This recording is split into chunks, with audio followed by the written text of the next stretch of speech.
So this would be the start of a big chapter in your career. First season at Reading, scoring 30 goals, formidable partnership with Martin Butler. Big year for yourself. Can you talk me through that season? Yeah, I mean, everything I'd done really went to plan, I suppose. I went there as a goal scorer, and they just lost Nicky Forster to injury, and I was joining a club that wanted promotion. So yeah, it was a huge year going to a big club. I suppose there's a little bit of pressure that the price tag wasn't huge, but I think people knew what they were buying and what was expected of me. Like I say, I went there and hit the ground running, scored from the moment I walked through the door, and ended up getting 30 goals. And we reached the playoff final. Obviously the end goal was to get promoted, but we ended up losing in the final. So I went from probably the best sort of season of my career so far, and then it ended probably with the biggest disappointment of my career. But yeah, for me personally, going there and I did what I set out to do really, which was go there, score a lot of goals, and that was it. And I'd done that. So yeah, for me, the promotion would have been the icing on the cake or the cherry on top and stuff. But unfortunately, it didn't work out. But as a whole, I'd gone there and proved myself, and scored a lot of goals, and won the Golden Boot as well, which was a good feeling. What does it feel like as a striker to win a Golden Boot? Explain to me that accolade and that award, and what it feels like for your own sort of stats to be recognised. Yeah, it's huge. I'd won one previously at Rovers, so that was the second one I'd won in, I think it was 3 years. I'd won 2 in 3 years, so yeah, it's huge. I think as a forward, especially my type of forward that lives on goals, to finish the top of the pile is always huge, and it was always something I set out as a start of each season to be at the top. And if I wasn't at the top, then I'd want to be in the top 3, I suppose. So yeah, when you achieve that, and you're the top goal scorer in that league, and you're recognised not as the best player, but as, I suppose, the best goal scorer. It's huge personally. We're in a team sport, and we want to win stuff as a team. And promotions are obviously the biggest things, and winning cups and whatnot. But obviously after that, it's down to personal stuff, and I suppose it shows the consistency over a season. You've not just done something from one game. You consistently performed and consistently scored goals. So yeah, they're huge things for me personally. When you look back on stuff, they're things you're very proud of. For the team to have that disappointment of not getting promotion, missing out in the playoff final, it must have been such a huge thing for you guys to take, a huge blow. How did you refocus yourself, and was there a couple of new players that pushed you guys over the edge the following season? Can you talk me through that period?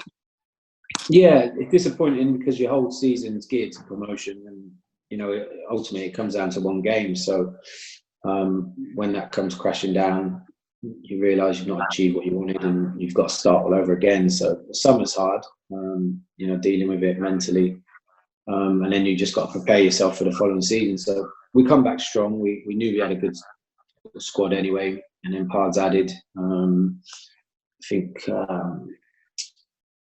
Steve Sidwell signed. I think a few others. We strengthened the squad. Reading were one of the biggest clubs in that league at the time, and they had financial backing. So yeah, we strengthened, and the goal was to get up automatically. That was the when we sat down at the beginning of the season to discuss what we wanted to achieve. That was the main goal, and I enjoyed that pressure, to be honest. Going there, knowing every season that you wanted to achieve something was a nice pressure to have, and we ended up fulfilling it. Thankfully, we started the season poorly, then did very well and were flying, and then I think with 10 games to go, I think we were drawing every game, and then we went down to the final game of the season against Brentford, who were third, and they needed to beat us, and we needed a draw or a win. We ended up making a draw and getting promoted. So yeah, it wasn't as enjoyable season as probably the one before, because we were flying all the time, and I was scoring loads. Where this one was a bit more up and down, but in the end, we set out what we achieved, and we got that promotion. So, even if we sort of scraped over the line, we finished second, I think, behind Brighton, and got promoted. So that was the end game, and it was my first promotion, first time I'd won something with a team. So the feeling was unbelievable. The end of the game was unbelievable. Everything we'd worked hard for, to achieve that. And yeah, it was a brilliant feeling, and one I won't forget. Definitely my first promotion, and to play a big part in it was very good. Can you talk me through that promotion party and the sort of the mood and adulation amongst the players after securing that promotion? Yeah, it was crazy.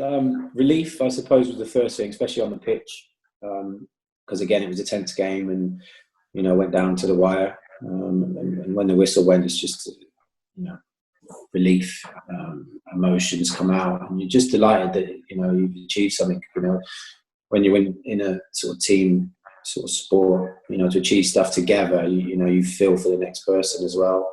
For the management, coaching staff, fans. So you've achieved it together. So that bit on the pitch, I think we had to stay on the pitch for a bit because we were away from home as well. So we struggled to get off because fans were coming on. But yeah, just pure emotion, excitement. Everything goes through your body. That you've achieved something so big, really. And then we headed back to the stadium, and there was about 8,000 fans waiting for us. So it was brilliant. We got there, we all climbed on top of the coach, and celebrated, and probably celebrated for the next 2 weeks, really. It was one of them. Everyone was geared up so much, especially after last year, the season before failing. To then finally do it was huge. And we were going to be championship players the following season. So it was massive, really. Really, really big achievement for all of us. And probably the most excited I've been, I suppose, after a game, because it went down to one game, and to win it, or to draw and achieve promotion, the feelings are hard to explain. But we definitely enjoyed promotion for the next few weeks. Was there a big difference in the way you approached your game now going into the championship, like for pre-season, for instance, that you hadn't maybe done in the past, whether that be not going out so excessively or putting more effort into your training regime? Did you change as a player when you now were going up the levels, so to speak? I suppose I changed summer-wise anyway. I was dating someone. We had 2 kids, so that sort of side of it changed a lot. Where I wasn't probably going out and partying as much. I'm still going out, but not as much. Because you have more commitments. Probably didn't still do as much as I should have done in pre-season, in off-season, and looked after myself as much. I didn't go crazy, but I didn't probably do the extra bits what I did, I suppose, later on in my career. So no, I didn't really change loads, but my lifestyle had changed anyway. It was just a case of being excited about going back to that level. I'd been at the level with Norwich before, but I hadn't played a lot.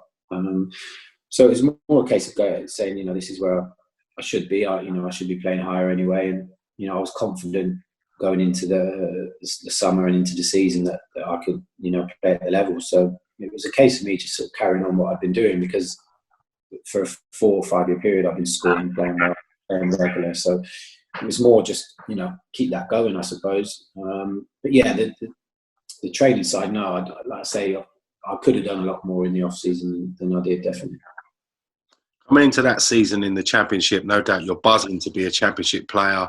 Is it a worrying time for players in the team that have got you promotion, where now the manager may have a little bit more budget to spend? He may be looking at strengthening the team or the squad as a whole to make you competitive in that division. Is that a worry as a pro and as a player and for yourself and your teammates at that stage? Yeah, definitely, because you're going up a level, and you're a club that can spend money. So yeah, I think a few players left that were out of contract.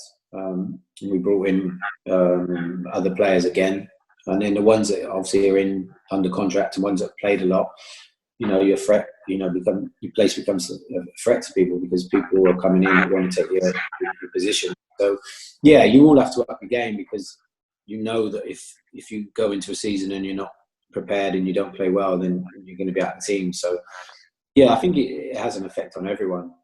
Definitely. Like I say, I think we got another 3 or 4 players in, and you knew if you were struggling that they could go and bring more players in. So it definitely made you focus more and, made you, I suppose, want to perform every week, be consistent. You weren't at a club where they couldn't go and do anything, so you knew your place was sort of secure. When it's not, and you can be, at the team, as quick as possible, then, it definitely has an impact on you, performance-wise, focus-wise. There's obviously more pressure, and then it's just down to whether you can handle that. Some players can, some can't, and the ones that can't obviously end up falling out of the team, and better players or just new players come in and take your place. So yeah, there's always that added threat, definitely, when you're at big clubs. You scored the goal to gain promotion to take the team up. Towards the back end of that season, as we mentioned, Steve Sidwell joined the club. The following season, the championship year, was a real standout season for Steve Sidwell, and we've seen what he went on to do. Can you give us a little insight to Stephen Sidwell's mentality and the kind of the way he was around the club during your time? Was a good player. Was young when we brought him in. He come in from Arsenal. He'd been on loan and stuff, played at Brentford. So he come in very focused, very determined, real good work ethic. And he wanted to achieve stuff, and you could see that. Wanted to improve, was very driven. So you when you see the career he's had, you're not surprised. And it surprised me when he come in because he was so young, but was so focused. But he'd obviously come from a very good background at Arsenal, and he was coming into Reading to basically cement his place and have a career and move on, I suppose, or drive Reading on as far as he could. And he did that. I left Reading that end of that year, and he was there a lot longer and achieved a hell of a lot. Goes down as one of their best midfielders they've had. So you weren't surprised by when he walked through the door that he was a very focused and driven guy, and was a top player as well. A really good player. And, I was a bit gutted I left and didn't have a lot more time to play with him, but that was the sort of players that Pards brought in. If you brought young players in, they tend to come from good backgrounds, and they weren't there just to make the numbers up. They were coming in to establish themselves and move themselves and move the club forward. Now, this next part of your career, looking from the outside in, has always struck me as being quite strange.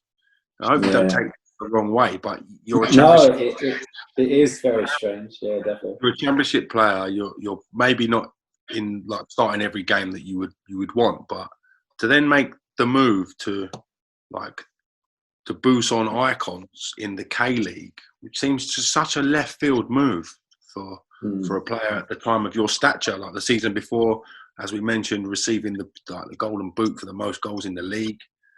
Can you just talk me through your mindset and everything that went around into you making that switch to the K League? My mindset was very clouded. I just was at the back end of that season. I sort of finished with my girlfriend, and sort of we were splitting up. Obviously, we had 2 kids, so it was difficult. Come to the end of the season, we lost in the playoff semi-final, so we'd had another great year. And I was in and out, still played a decent part. Sat down with Pards, and he'd offered me a contract, so he wanted me to stay. I could have probably had between 1 and 3 years if I wanted. And he said, look, I know you're not happy, I've been involved as much as you want. We can offer you a year's contract if you want it. And if by Christmas you don't feel you've played enough, I'll give you a free.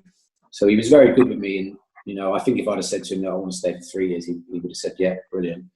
So I had that on the table, and then had other championship offers, other League One offers, all over the place. And an agent sort of called me and said, we've got 2 offers from abroad. At this stage in my life career, I'd never even thought about playing abroad. And one was South Korea and one was America.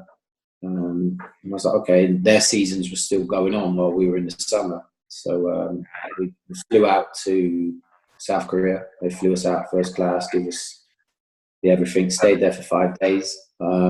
Looked around, went to training ground, went to stadium, watched the game, and it was unbelievable. I have to say, they just come off the back of the World Cup, so all the stadiums were top class, training facilities. We had a hotel in, had everything. So they offered me a contract when we were leaving, and I was like, okay, very good. Money was brilliant, tax free. It was, all good. So I come home and then flew to America, which would have been DC United. So I went out there and spent 5 days, trained with them. Loved it, to be fair. It was really good. It wasn't sort of the MLS what you see now. It was just sort of gathering pace, I suppose. Hristo Stoichkov was up front, so I trained with him. He'd have been my strike partner. It's not bad, I suppose. And I come home and I had a decision to make on all of them. I suppose my outside off the field life was all over the place. I don't know, and I just sort of plumped for it really, and just said, well, why not just get away and just go there? And we did. I made the decision. There was no pressure from anyone, what to do. I sit here today and I would have signed for Reading. Really, that should have been what I should have done. Should have signed for Reading and carried on what I was doing. But just a decision, I suppose, off the back of what was going on around my life, and just thought I'll get away. But I didn't realise by doing it and moving how much of a massive life change it would be, not just football, but being stuck on your own, not seeing family, just being able to speak to them on the phone, not seeing my kids. That change was huge, and I didn't anticipate. I wasn't prepared for it. And then you bring the football side into it, where I was too young to leave what I had. My career was flying, and I just hit a brick wall in the end. When I went out there, it just didn't work. Football side was good. Like I say, every facilities, everything, standard was fine, but my off the field was just still all over the shop. Trying to chat to my kids and not seeing them, and speaking to my mum and everything. So I was never going to be a success playing, because my outside life was all over the place. So I signed, and I did the back end of the season, and then getting to the end of that season, I was about to come home in December. So our season back home was sort of halfway through, and I said to my agent, I had another year out there, and I said, I can't go back. I don't enjoy it, I'm not happy. And we basically had the transfer window to try and sort of deal out for me to sign in England and stay, which went on for the whole window. I don't think I signed until the last minute to basically stay in England. I was getting prepared to head back to Korea, which I didn't want. They weren't best pleased that I wanted to leave, and I give back money, signing on fees, and they ended up wanting money for me, for whoever wanted me. So it was a bit messy, but I managed to secure a deal to QPR and come back.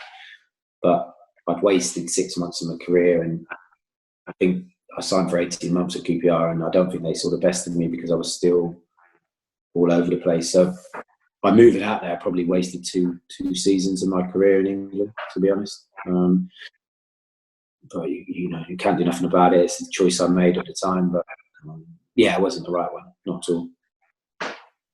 So you came back for Queen's Park Rangers. Who signed you for Queen's Park Rangers? Who was the manager at the time?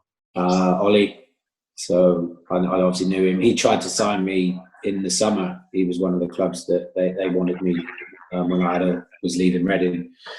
And they were in League One, pushing to obviously get into the Championship. So he had chased me anyway. So as soon as he knew that I was coming back, he did his best and did everything he could to sign me. I mean, I went on trial to Sunderland. I went back to Reading and trained with them while I was in England. But Reading had just signed a forward, and Sunderland were looking for something different. So I was sort of flattening around, and Ollie, basically, I think the club and the fans raised think it was about 100 grand, and they basically brought me back. So I knew Ollie, so that was comfortable. QPR was a good club, obviously a massive club looking for promotion. So it was like joining a Reading in a way in League One. You knew you were joining a club that had a chance of going up. And thankfully, I joined, played a bit part, in and out. So I'd obviously joined late, and we won promotion. So it was good. But the following year again, I was still all over the place, still having troubles at home, sort of with my ex and the kids, and it took another year or so to get back to normal playing wise. I still wasn't great. So yeah, it was it's probably a 2-season period where one decision ends up costing you quite a lot. It's quite interesting because we're still seeing a knock-on effect from your decision to go to the K-League, because now your form hasn't quite hit the highs it has in the past at Queen's Park Rangers. We're now seeing you going out on loan to Colchester to try and get some fitness, some form, and capture that goal scoring ability that's led you to so far and stand you in such good stead. Yeah, I think that was the thing. I ended up leaving QPR. Got to the end of my contract, and I just hadn't done enough to earn a new one. Ollie called me, and I was gutted. He spoke to me and just said he can offer me a deal, and I had to accept it because I hadn't performed. So yeah, it wasn't great. I joined Swindon that summer. Again, didn't go great, and then I went to Colchester on loan. From nowhere, my career sort of sparked to life a bit. Phil Parkinson was a manager. I played with him at Reading. He was my captain, so I knew him. He took me on loan. I ended up scoring a lot of goals on loan. Went back to Swindon. They called me back because we were in the same league, and I was scoring goals for Colchester, and Swindon was struggling. So they called me back. I ended up scoring a few more goals for Swindon. And then the end of the season, I rejoined Colchester, who had got promoted that season. So, the season I helped them and played with them for a few months. They ended up getting promoted. So I left Swindon and signed a permanent deal at Colchester back in the Championship. One of your main achievements for Colchester was scoring a hat-trick in the 3-0 win against Southend. You must have got a real buzz for the game again. You're scoring goals, you're choice, you've got a great partnership up front, you're in the Championship, you must start to feel a bit more settled and a bit more comfortable in yourself. Yeah, I mean, it was the first time I felt back to me really. We went there, we had a good squad, but it was a squad that was tipped to go down. And we had in my opinion, it's my best season just from what I achieved. I won the Golden Boot. I was nearly 30. I think I was 30. I'd obviously had 2 years of struggling. So to go to a club that isn't expected to do well in the Championship, I scored 24 goals, won the Golden Boot. We finished 10th, but just outside the playoffs, which is the highest position in Colchester's history. So yeah, on a personal note, it's probably my greatest achievement, really, just purely because I was struggling at the time. The team wasn't expected to do well, and we did. And we shocked a lot of big teams. There was Leeds, Cardiff, Stoke, Sunderland. Some of the teams that were in it were all massive clubs. I think Birmingham. And for us to do so well, and for me to, there was good strikers, international strikers, and for me to outscore them was a huge achievement. And I just felt very comfortable. It was a really good club. Loved the players, the management, the fans, all the people that worked there. I got on so well with everyone, and just felt comfortable again. Felt back to normal. I think I'd put aside what had gone on. I had a new partner at the time who now is my wife. So I was very settled, and I'd got back to normal. And then by that, there's no surprise that I end up having, like I say, scoring those goals and one of my best sort of performance. Yeah, I suppose my best sort of career, really, in my career, my best season. It's no surprise that just everything fit, and I was just happy to be, back to normal, playing football and enjoying it. First man to score 20 goals for Colchester in the league since Tony Adcock. Huge adulation from the fans. You're obviously held in such high regard. Can you talk me through what would be quite a controversial thing in the transfer request and everything that went around that situation regarding yourself and the club and your agent? Yeah, I mean, we'd obviously finished and done so well. I had a year to go on my contract. I signed a 2-year deal. The money-wise it's good, but compared to what your people earning in the Championship wasn't brilliant. I was 30, going to turn 31 the following season. 32, I know it was early 30s. And I had a lot of interest. And I just thought that similar sort of thing. I'm at a club where I think we've just finished the highest ever in the history. Players are going to leave who I knew were. Is the club going to basically be able to produce the same again? And I thought, I've got an opportunity to join other Championship clubs that are a lot bigger.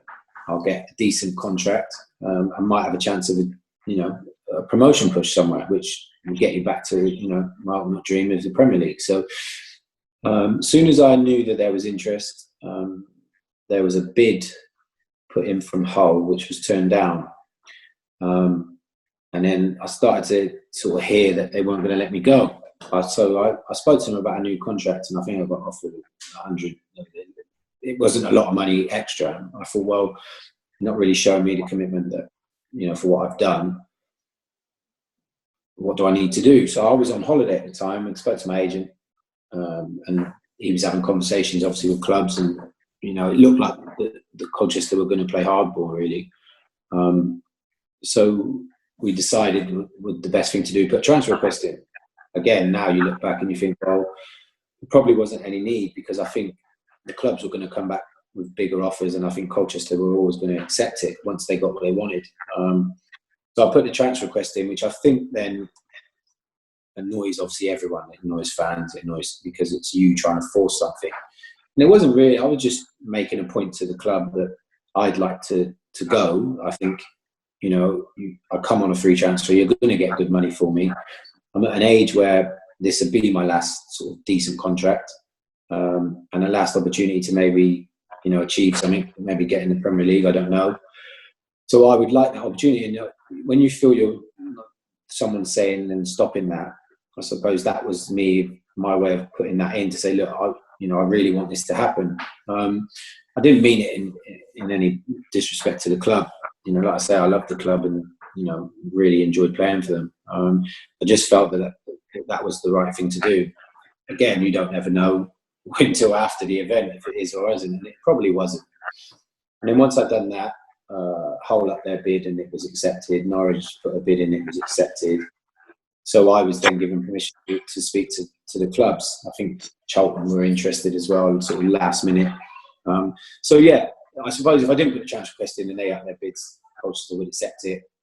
Does that mean I leave on better terms? I don't know. I think the transfer request did annoy people. So I went and spoke to Hull, met Phil Brown, had a really good conversation with him. And again, deep down, I probably should have signed, if I'm honest. And if it wasn't for Norwich, I probably would have done. And I let my heart rule my head. Norwich come in for me. I obviously didn't need to really go up there because I knew the facilities, I knew the club. And I'd always felt that I'd never achieved a lot as a first-team player. Like we spoke about, I never established myself really as a first-team player, like, one of the main people. And always felt that if an opportunity come up, I would like to go back and, put that right, I suppose. So Norwich come in. The actual deal was less. I earned less money. So it wasn't about money. I could have earned more money at Hull. It was a fact of, loving my time at Norwich and wanting to go back and have a first-team career. So as soon as I spoke to them, I sort of knew I was going to sign. And, like I say, if I'd have been sensible and sat down and thought about stuff, then maybe I wouldn't have gone back. Maybe I would have, like I say, signed for Hull or Charlton. But I re-signed for Norwich. It was something that I had played on my mind since I left.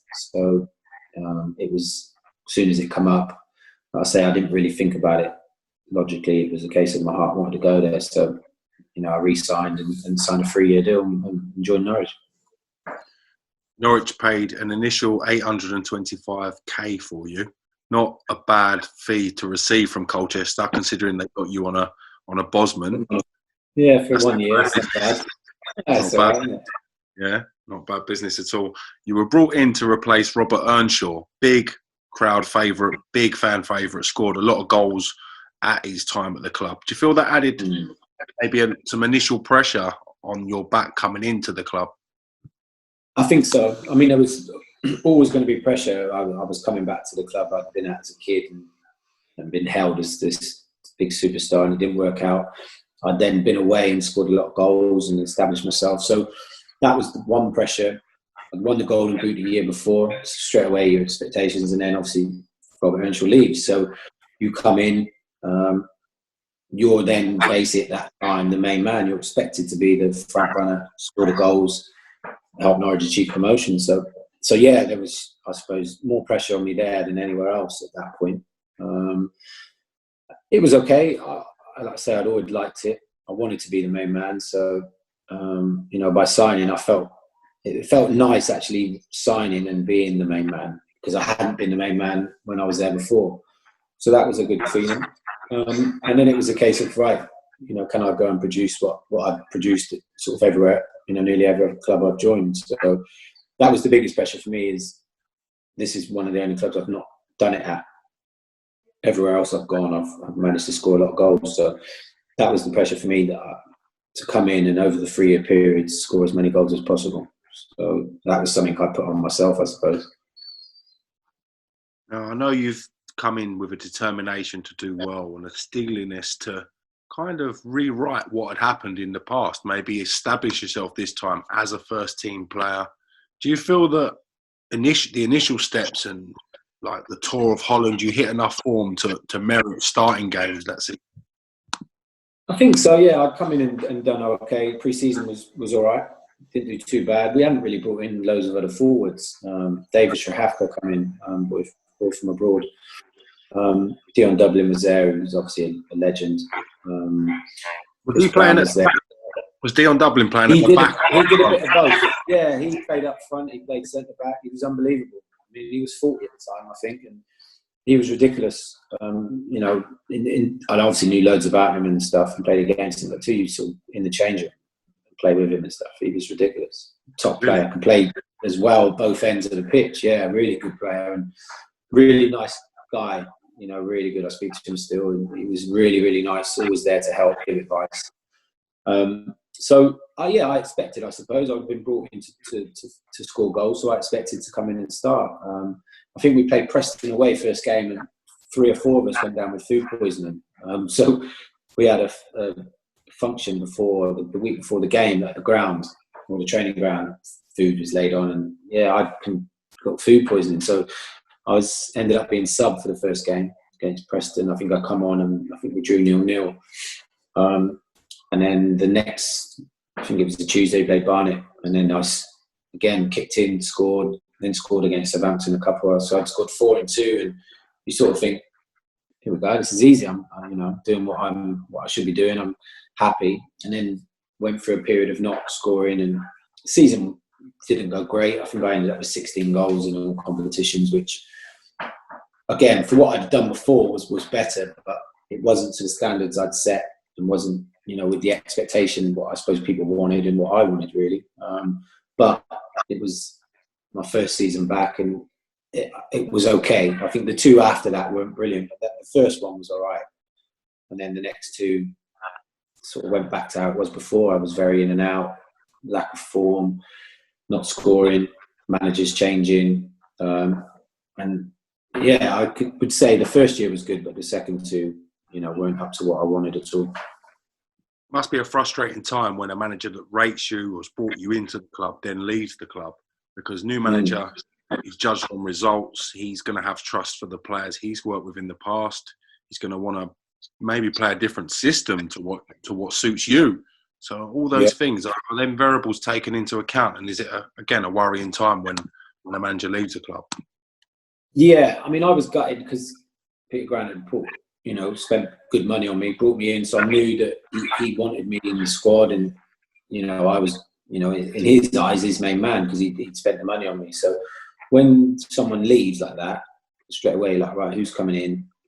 Do they even like me as a player? like you say, the system, he's going to bring new players in. So, yeah, you're always wary. I mean, let Rover come in. I played on for most of that season. And then after that, it was sort of in and out. He brought in a lot of loan players, changed the squad around. So I didn't, I didn't overly play a lot. Yeah, a lot's down to me. I wasn't performing. It wasn't great, and in the end, he left. And Brian Gunn took over, and then Paul Lambert come on. So we ended up having 4 managers in 3 years. It's not great, as a player. It's just because, like I say, one might like you, 3 might not. You just don't know. They all want different things. All want their own players to come in, because any manager that comes in, they're not as players, so things start to change. And like I say, it was great to be back. But, I loved every minute going back. But I think as a career move, it probably wasn't the wisest, to be honest. It didn't pan out how I wanted it, and maybe it was best to have left it where it was when I did leave, and not try and go back and try to, make up for stuff. But it was great to play for the club again. I have to say, it was great to score, great to get in front of the fans again. All stuff like that. I scored in a derby again. So there's glimpses of when I went back that means so much. I think if you looked at it over a 3-year period, wasn't successful, and would it have been better to have sort of stayed away from it, left Norwich. I still enjoyed. Was it quite a disappointing time for you to leave Norwich for the second time, and quite a hard thing to deal with as a man and as a player, having that attachment to the club and all the dreams and aspirations you've had over the years that have involved that team, to sort of sever the tie for the second time? Was that a tough thing to do? Yeah, disappointing. I ended up falling out at the team and the squad back end of my last year and not playing. Where I went on loan to Shrewsbury just to get out and get some games. And that team won promotion. I think I missed out on a medal by about 2 games. So, I didn't get invited to the procession. They had an open top bus and everything, and I was no part of it. So, yeah, for what you went back to try and achieve, for them to suddenly achieve it in your last year and you have no part in it, it was disappointing. It was upsetting. So I knew I was going to leave. It was disappointing, I have to say, because I've got even loads of very close friends up there now. And I think when you leave places, you want to leave on good terms. You want to leave with your sort of head held high that you've done everything you could. And I've tried, and it just, like I say, for some reason, my first team career at Norwich just hasn't been the best compared to other clubs. I've had to just sort of deal with that. So leaving, you just have to sort of deal with, I suppose, and move on. But yeah, it was definitely disappointing that the final year they achieved something, and I wasn't part of it. I hadn't contributed enough to help them achieve that, which is all I ever wanted to do was have a good first team career and help the club achieve things. It was disappointing, but it's football. These things happen. Not everything goes how you want it, and you just have to move on and deal with it, I suppose. As well as short-term stays at Shrewsbury, we then see you moving to Exeter City, closer to Bristol a bit. I'm taking it that's got to be a good thing for you with your family and stuff. Can you talk me through that period of your life? Yeah, I left Norwich and had not really any options, to be honest. The phone hadn't rang. I was 30, turning 35 that summer, and obviously I hadn't, produced and played well. So people think at that age that, I suppose you're done. One of my ex-teammates was a coach down there, Andy Tilson, and he picked the phone up and said, "Well, I'd like to come and trial." Going back to Bristol was great, but my wife, my partner at the time, was from Essex, so we were sort of having a bit of trouble. So she basically stayed in Essex, and I lived at my mum's house. So we lived apart for that season, and I obviously would drive back and forth from Bristol to Essex, and then travel down to Exeter and train and play. So it was another one where it was sort of like everything had sort of everyone thought it was the end, and that was me done, and this was my last sort of chance. And I suppose sometimes I respond a lot to that, where I'm one of them that feels, well, I'll let you know when I'm finished, and I still felt fit, but still knew I could score goals. So it was sort of a determination throughout that year to just prove people wrong, and the people that had doubted me, I suppose people that hadn't picked the phone up in the summer, who normally would, and say, oh, do you want to come and join? Fancy coming to talk? All people like that. It was the motivation throughout that season to go, well, I'm still able to do a job. And I went there and scored 20 goals and had a real good season. And it was nice. I joined a good team. They were a good young team. I knew a lot of people there.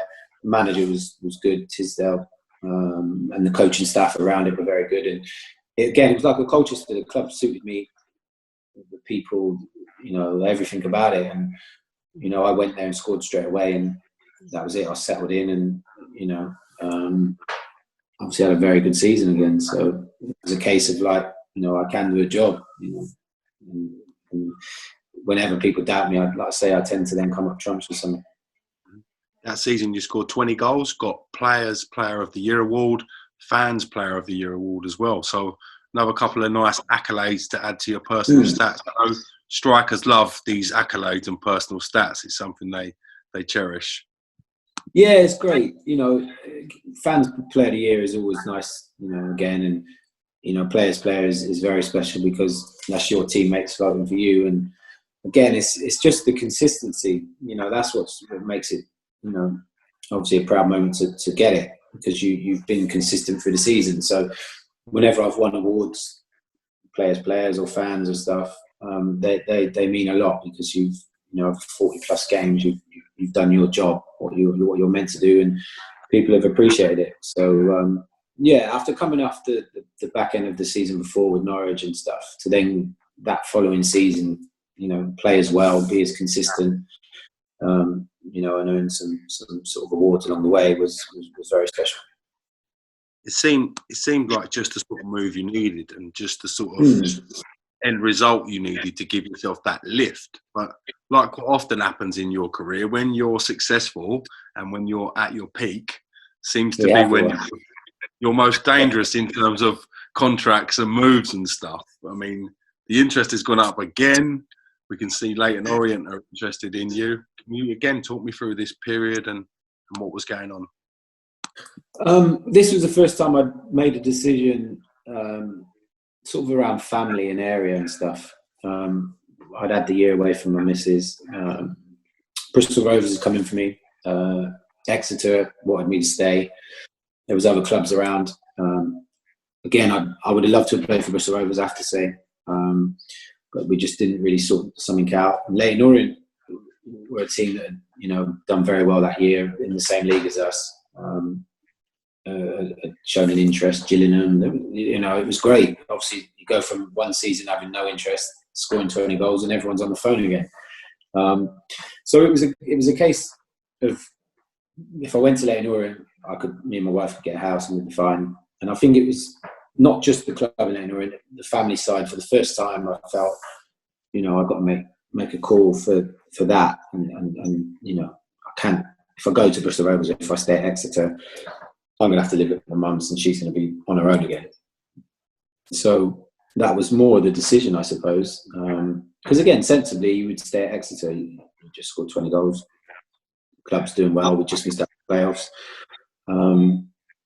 But it was, I think Leyton Orient had finished above us, so I wasn't just joining any club. They were a good club, and I could go home, go back to the missus. So that was the decision on that one, really. That it brought me closer to my family or my wife. Obviously, all my other family are in Bristol, but I had a girlfriend of must have been 6 years at the time, so it was more of a family decision on that one. Was Barry Hearn chairman of Leyton Orient when you joined? Yeah, Barry was. How did you find him? He was all right. He was good. He used to come in the change rooms. He was good. I got on well with him. Bubbly, loved the job, loved Leyton Orient, loved football really, and it was nice, because I knew him as obviously just the person you sort of see, and then to be your own chairman and stuff. He was really good. And again, it was a really good club, but for whatever reason, I went from scoring loads to scoring one. And you fall out of a team and form goes, you're then not playing and you get frustrated and you think, well, it's the same league I was playing in. I've scored all that last year. I'm in a decent team, but just didn't work. I haven't had too many where I've gone somewhere and it's completely not worked. But it just didn't. And in the end, the gaffer brought in a couple more players and I fell out of the team and I was sub a lot and just wasn't playing. So got to late in the end of the season, I went on loan back to Exeter. And that was just to get games. I needed to play football because I said to the missus, look, if I don't and I finish the season how I am, phone ain't going to ring again. So I need to get back out there, and Exeter was struggling. So they took me on loan. And then they offered me a deal in the summer to rejoin them. And I then went from family decisions to football decisions. Said, look, I need to go back down there. It's the best, option for me. And we got married that summer as well, which was fun. So we got married, come back, and I shipped off to my mum's again. So I moved back down there. She stayed back in Essex, and I played for Exeter again. And stupidly enough, I scored 20 plus goals again. I think I get in team of the year, and and it was just typical of me. Wherever I suddenly feel comfortable and happy, I tend to obviously do my best football, and it's normally off the back of having one and the doubters again and stuff, and then all of a sudden there's another 20 goals and everyone's like, well, what's going on? So whenever I'm even at my lowest, I never feel that that's it. I'm always very confident in myself. And as long as I'm fit and I can get around the football pitch, I feel sharp, that means I'll be in positions to score goals, and I'm always confident I'll score. So until the day that I can't do that and can't get in those positions, it'll be the day I suddenly feel, right, I'm probably not going to score a lot of goals. But even if I'm not having the best seasons, as long as I know I can still run, get around and get in these positions, I'm always confident that, my goal scoring won't leave me. So I never really feel that worried going into seasons if I've had a bad one this season before. Something I've always been interested in as well, when you're playing at Exeter in your final season, you scored, I think, like 21 league goals or something in 40 games or 42 games.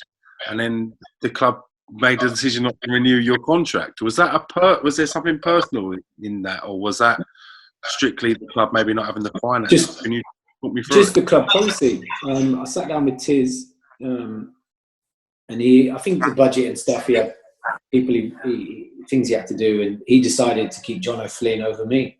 And I think that was basically it. Flinney was a bit younger than me. I hadn't obviously played as many games, scored the goals I had, but he'd contributed to the team. And Tiz just felt that keeping him was better for the club than me. That was it. Otherwise, I would have re-signed for them. I would have signed, not a problem.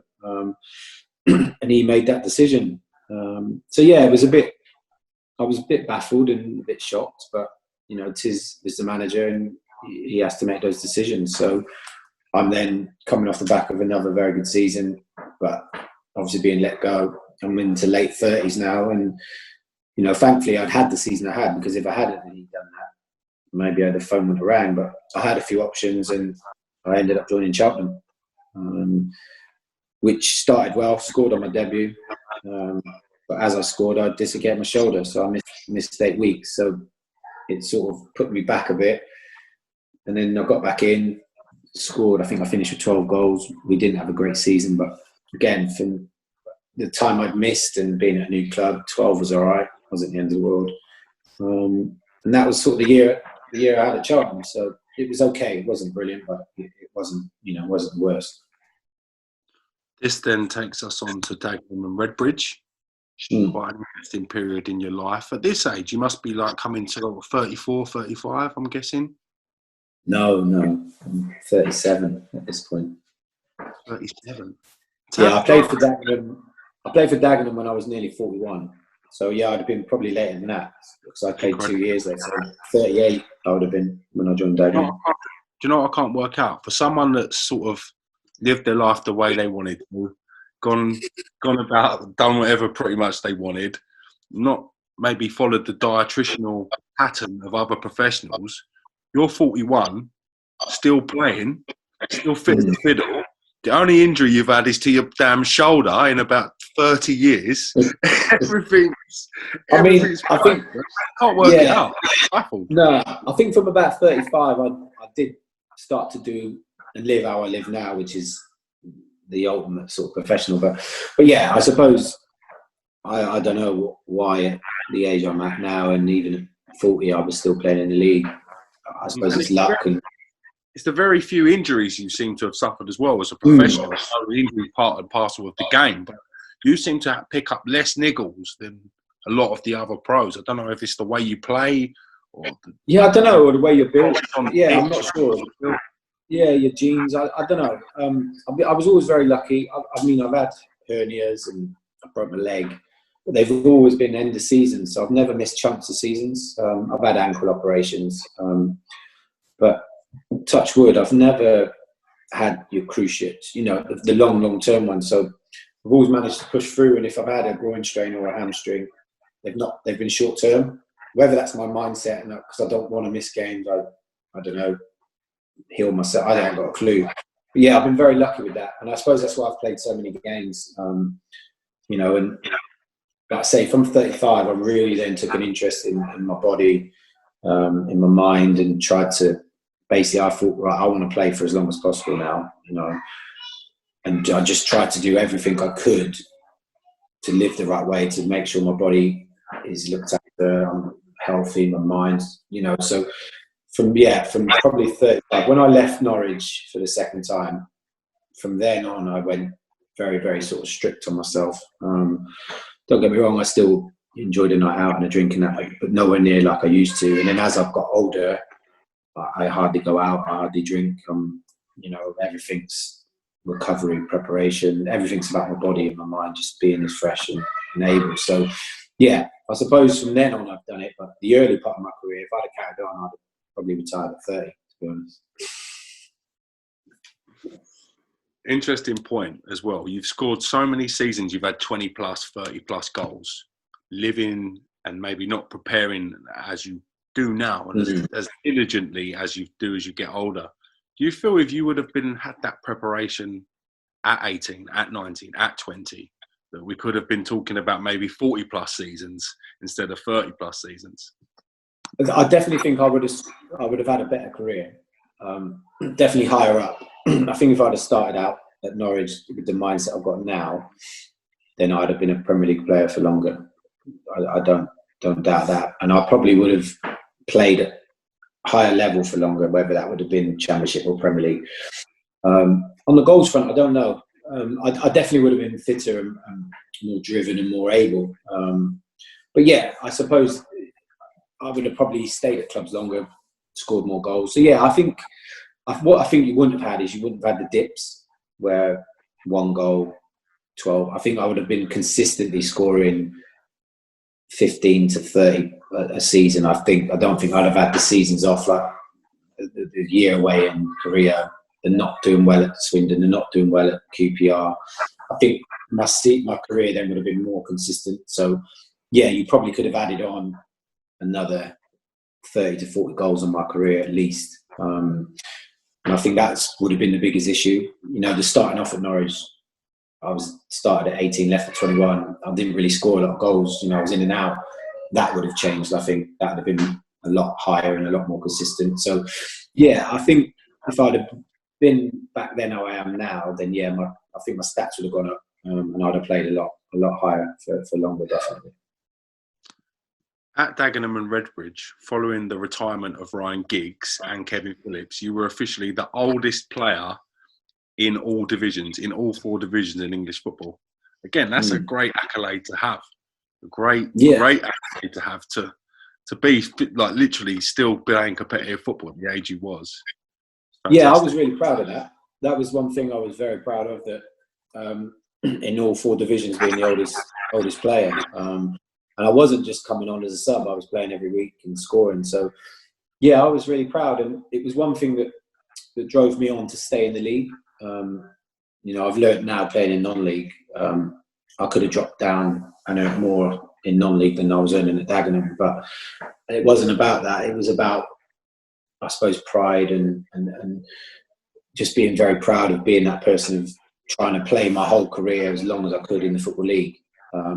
So that was a drive for me to keep on playing, keep being a pro, staying in the Football League, and thankfully I did it near enough up until 41. And I would have had another year. When I left Dagenham, we got relegated. I had an offer from a league club. Everything was done, deal was done. And I was like, brilliant, another year in the league. I didn't even speak to non-league teams. I was, and they pulled the plug at the last minute. And the chairman said, he's too old. And I thought, well, we've been talking for like 3 weeks now, and surely you knew my age. And it sort of left me a bit stumped. And I could have probably stayed at Dagenham, and it wasn't because I didn't want to. It was a case of my pride of another year in the Football League, another year the oldest player. And in the end, I missed out on other non-league stuff because I was hanging around for that.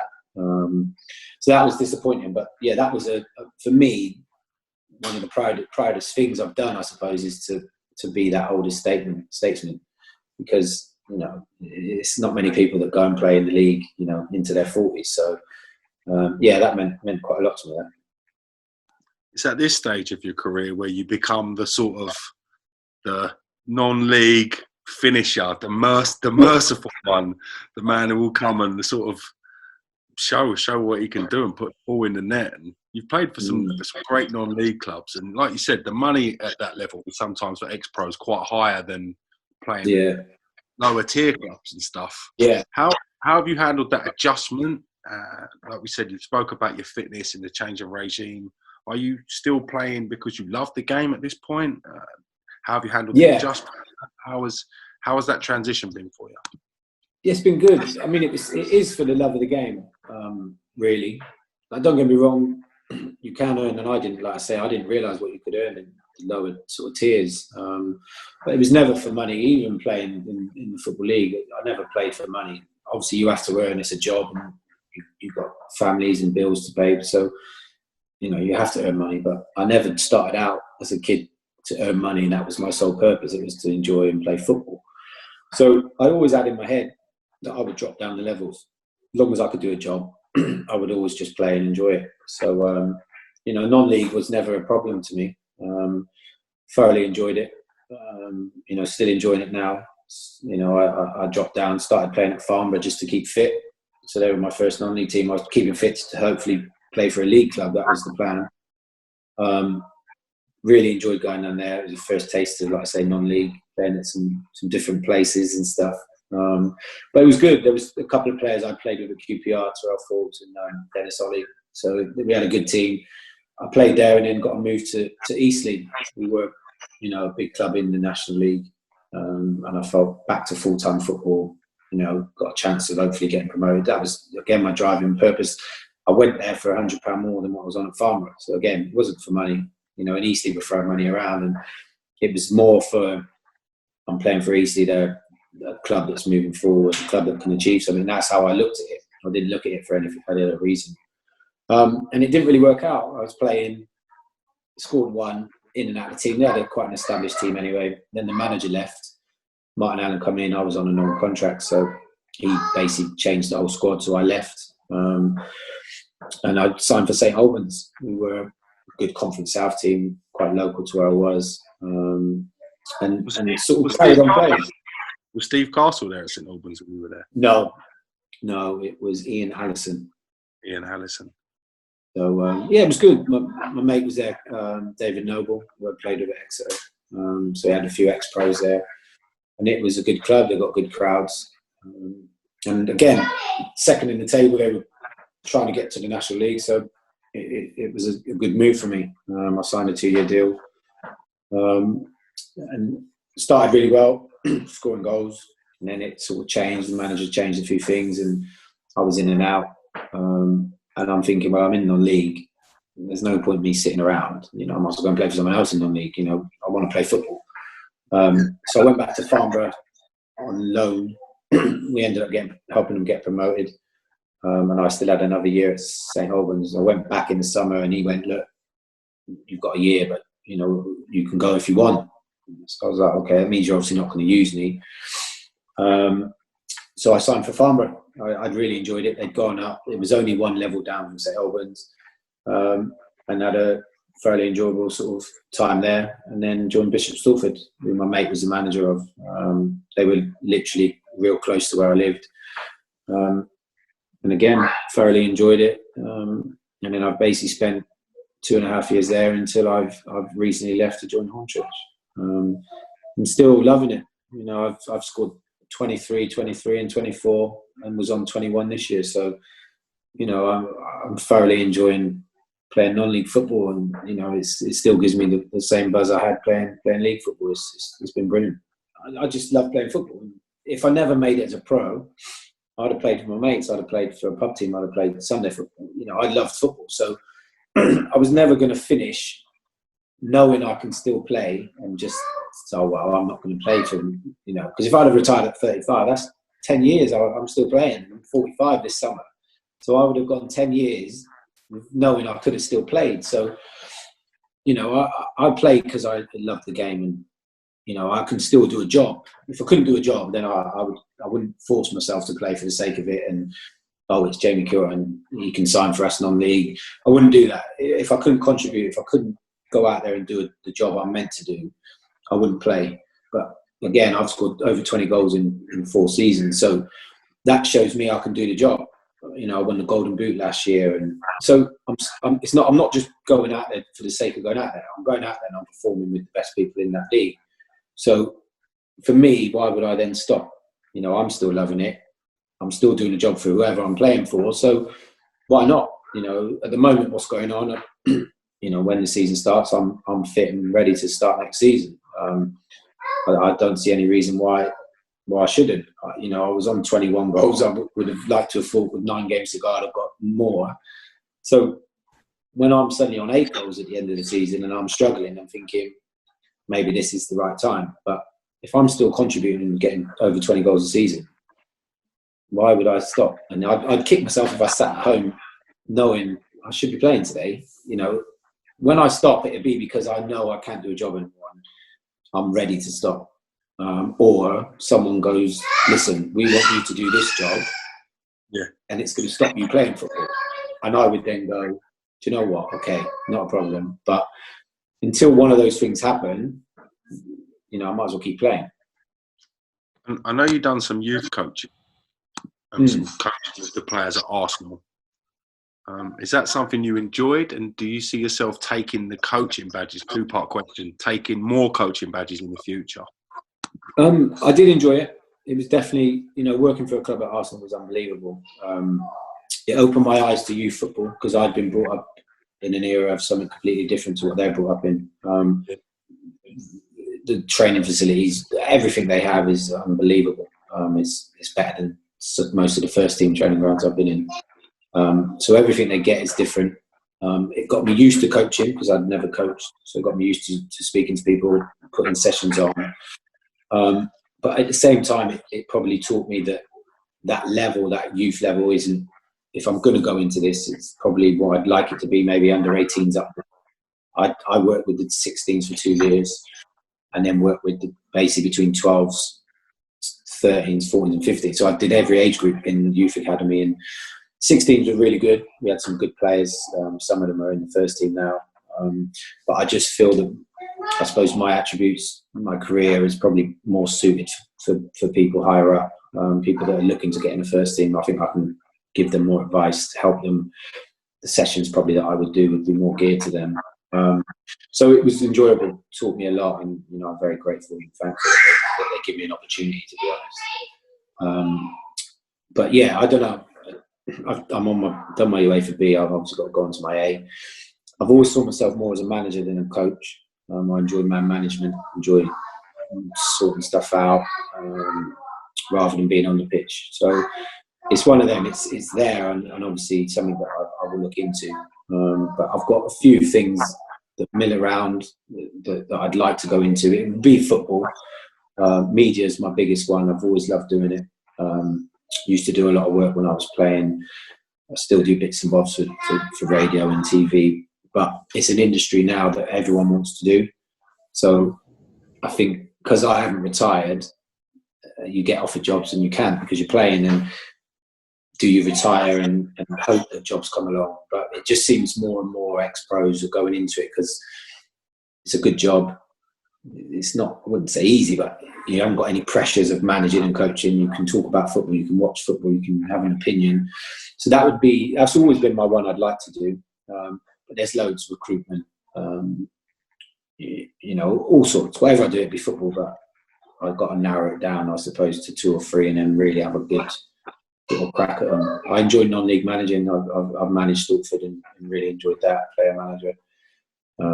So I've had offers about managing teams. So maybe I'll go into non-league management as well. I don't know. But yeah, there's a few obviously options I've got. I've got to say, it's been a great pleasure chatting about your career today. Thank you. I feel like even though we've gone through a lot of stuff, I feel we've only touched the tip of the iceberg. Yeah, it's quite a lot. I know how much of a funny geezer you are, and I know you've got some brilliant stories, and there's so much stuff that we can't really go and divulge it on this episode. Yeah, I'll have to so maybe in the future. Yeah, maybe in the future, if you're not going to put it all in the book, we can do some stuff on certain subjects or certain stories and things. Because certainly. Yeah, really been enjoyable. No, it's been brilliant. Thank you. I appreciate it. Just lastly, a quick word on the football lockdown. From a non-league point of view, what's been happening with you guys? What information have you been told? Where do you guys stand? Well, we were obviously cancelled very early. Our season was cancelled quite quick, which, like I say, we were disappointed. We were 3rd in the table looking for promotion. So it was disappointing, but I suppose you understand the guidelines and, you have to do what's right for people. You've got to keep people safe. And then information, only what we read, really. Hornchurch are waiting to find out what goes on before I think they speak to people and sort out the squad they want. But I don't think people will do it until they know there's a start date. I think until you get a start date, I could talk to a club tomorrow and say, I'll sign. The season might not start till September, October, and someone else in that period has spoken. So I think until someone says, right, the season will start this date, then I think you'll find non-league will start to then speak and whatnot. But for now, it's just a case of keeping busy, keeping fit, and just be ready when the date gets set, and then hopefully the phone rings and I can have another crack at it. It must be a bit hard for the lower league clubs and non-league clubs, because if you're reliant on gate receipts, how is that revenue going to be replaced if we can't effectively? Yeah, I think the sell tickets for games and stuff. It's a very precarious position for clubs. Yeah, I think non-league wise, it's basically hoping that the owners got deep pockets, I suppose, because everything does come through the turnstiles, or you're renting out the function rooms and stuff like that. I know at Stortford they had a party there most Saturdays, weddings, so that all generates. So once that's shut, nothing comes through. So money-wise, it's down to the owners. Can they keep funding it?